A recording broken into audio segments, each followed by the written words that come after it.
Izmir, located in western Turkey on the shores of the Aegean.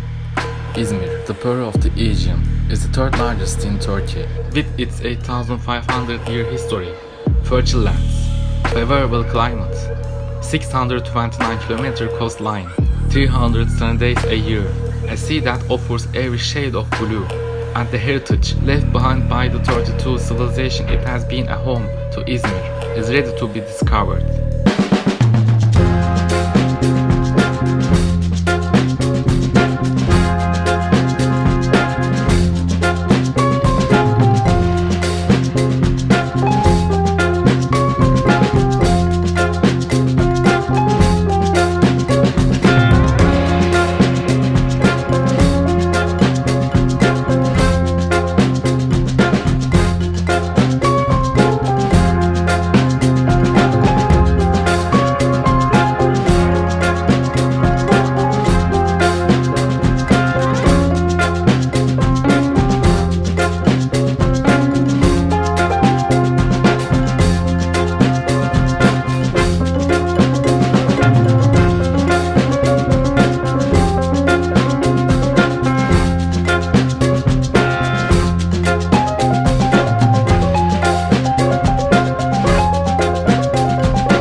Don't forget to visit Izmir and subscribe my channel.